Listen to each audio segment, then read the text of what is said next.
Hallo en welkom. You understood me there, I think. There are two things I would like to show you today.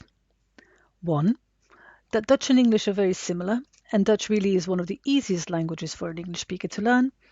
And two, that there have been intense exchanges between our regions because of the geographical proximity, which has had an impact on our languages on various levels, depending on the nature of the exchange.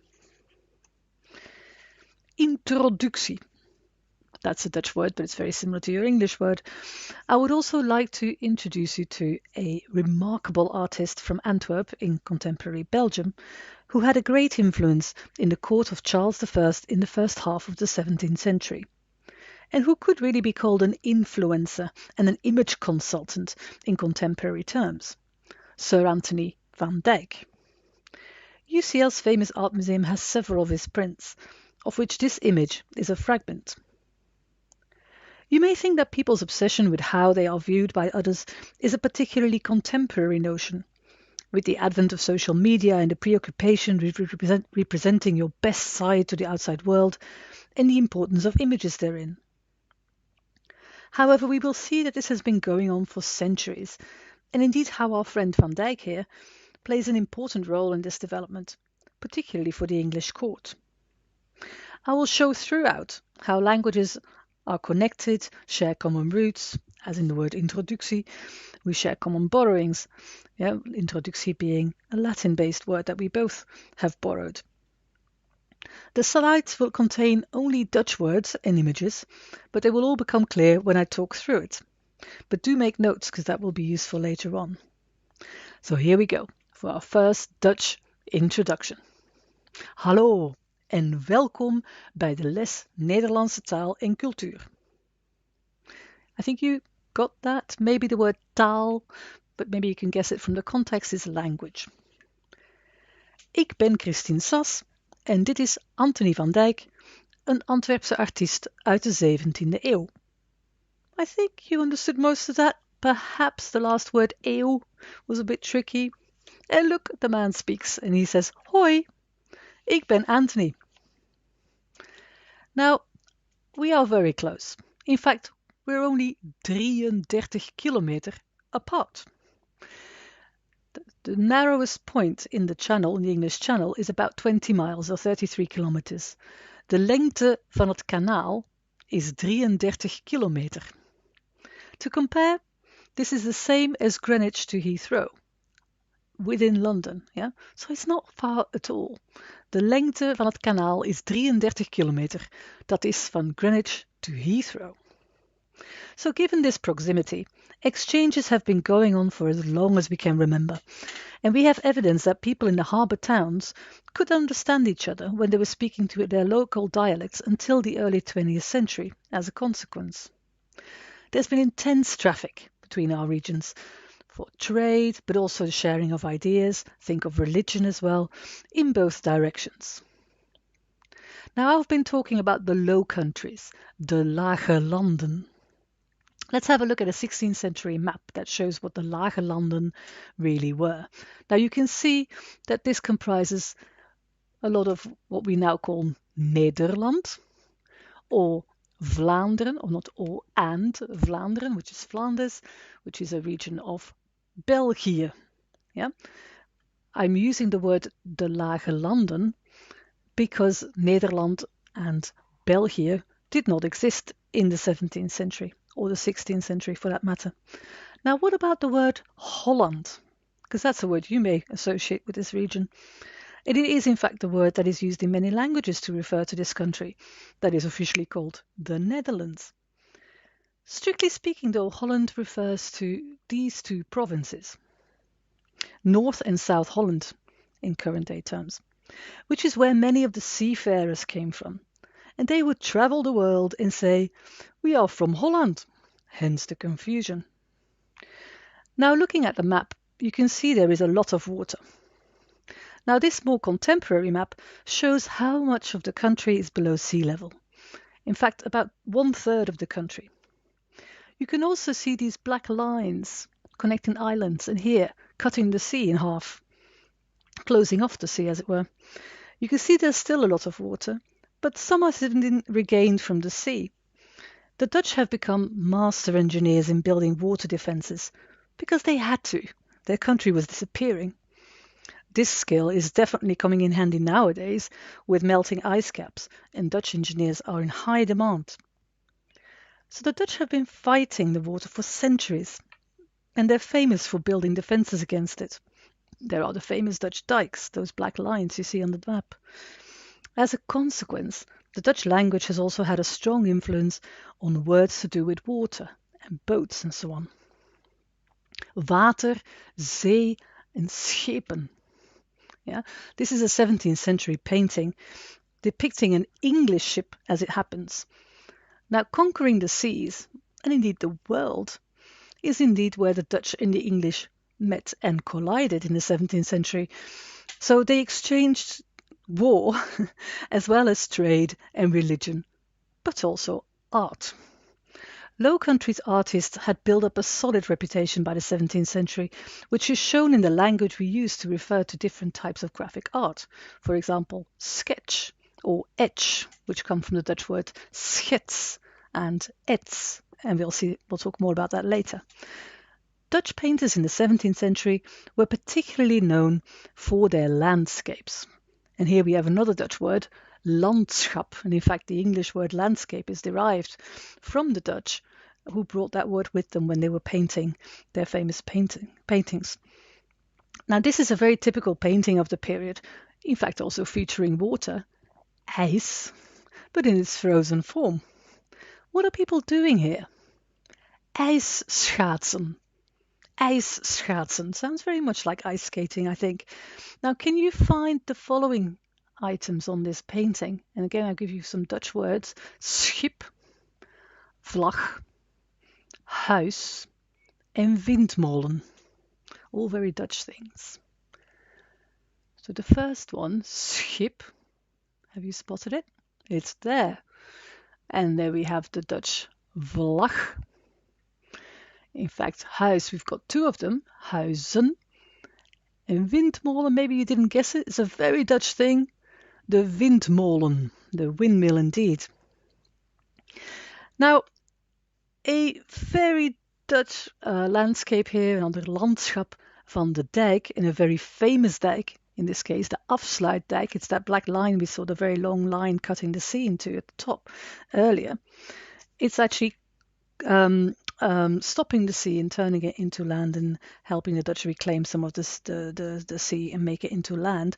The picture also shows, it's a photograph, it's a contemporary photograph. It also shows this amazing sky, which is in fact what inspired all these paintings in the 17th century. The Low Countries are, as the word says, low and very flat.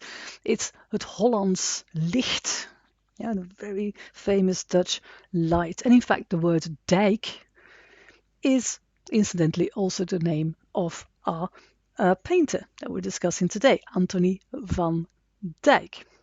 Nou, Anthony van Dyck is geboren op 22 maart 1599. Hij ging dood op 9 december 1741. Hij was 42 jaar oud. Now have a look at these numbers. 22, 22. But really what we're saying in Dutch is 2 and 20. Yeah, it's a little bit like in older English. You may remember the children's song 4 and 20 blackbirds baked in a pie, where the same principle is at work. So with Van Dyck we have now moved geographically from the northern Dutch provinces and all their water images to the southern part of the Low Countries, in Flanders in contemporary Belgium. The artists there were uniquely positioned between the northern and southern cultures. Van Dyck, as the title here says, was a wonderkind, a child genius, wonder child, and he became a painter apprentice at the very early age of 15, 16 years old. He travelled widely, including in Italy, where he was influenced by Italian painting, but he also very much worked within a Flemish portrait tradition, which became his specialty. In fact, it was in this capacity that he was invited by Charles I to come to London. He was appointed as a court painter and even made a Sir. He died in London and was buried in St. Paul's Cathedral. And look, he speaks. And see if you can guess what he says. Ik hou van mijn snor, de koning van Engeland en mezelf. I'll do it again and I'll give you some help. Ik hou van mijn snor, de koning van Engeland en mezelf. Did you guess it? Now, Van Dyck was famous for his portraits, portretten. And indeed, his portretten were vol persoonlijkheid en individualiteit. Again, recognizable words, rather long and difficult words. And Van Dyck was quite the PR man, not only for the royals and the very wealthy noblemen and citizens he portrayed so favorably, but also for himself and his fellow artists. Now, Charles was a little late in the game.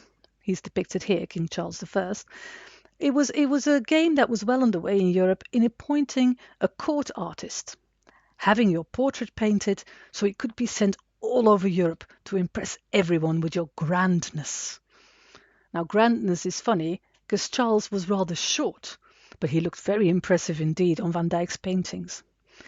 In fact, Van Dyck really revolutionized portrait painting in England, because before portraits would focus on wealthy garments, ornaments, jewelry, but in Van Dyck's portraits they moved away from this tradition and they showed the person and his impressive personality and individuality. Persoonlijkheid en individualiteit. In this sense, what he did was not so very different from what many people do now, today, on Facebook, Instagram and the like, using filters and so on. He was masterful at capturing the essence of the sitter, as it were. Also, having your portrait painted meant you were made immortal, and this indicated your social status, not just for royals, but also for merchants and indeed artists. Van Dyck created the potential for becoming a well-known face. Now, he made many self-portraits. He lived a grand lifestyle as well and portrayed himself and his fellow artists, not as painters per se, but as impressive and important people in their own right. And here are two other pictures from the UCL Art Museum of his fellow artists. So what he did is he lifted them and their profession in the limelight. Artists are no longer nameless artisans, but they are portrayed favorably. How did he do this and how did he make them so well known?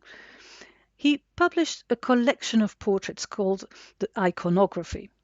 He made use of the portrait print, the ETSEN and GRAVURES.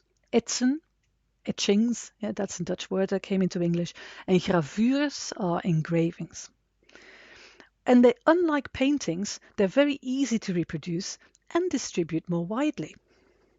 Now, the prints are in black and white, so maybe less attractive than a painting, but they also contain symbols and captions to display identity and status. Again, think Instagram. The title page of the iconography shows Van Dyck, that's the image we see here, and he's looking back over his shoulder, which is a sign of intelligence. Now, if you have a look at the captions, it leaves you in no doubt about who these people are, again, making them famous, and what they do. So they identify there as painters and engravers. Also, what do they all have in common? Do you remember? Ik hou van mijn snor. Indeed. So Van Dyck's facial hair has inspired the name for the pointy beard, the so-called Van Dyck, sported by celebrities throughout the centuries. Do Google it. This brings me to my conclusie and the end of my talk. I hope I have shown that Dutch and English are very closely related because of their geographical proximity, and also how the intense exchanges in various areas have had their impact on the languages. I also hope I've shown how Van Dyck has influenced portrait painting for centuries after, and his role as a great influencer who looked not only after his own high-born or wealthy customers, but also after himself and his fellow artists. Nu, wil je meer? If you would like to see the artwork featured in this show and tell, or anything else from this celebrated museum collection, please visit the UCL Art Museum on their website and make an appointment. Do you want to know more about the Dutch influence on England in and around the 17th century? Our late colleague, Professor Lisa Jardine, wrote her award-winning and beautifully illustrated book, Going Dutch, where she argues about the Dutch influence on English culture. In fact, you can listen to or watch an interview with her, a talk by her in the link right there. If you want to see more Dutch paintings, you can go to the website of the Dutch Amsterdam Rijksmuseum. And if you want to learn Dutch, you can do so on a course on FutureLearn, or why not on Duolingo and do a little bit every day. Now, these are my sources. Just show them. En dankjewel en tot ziens.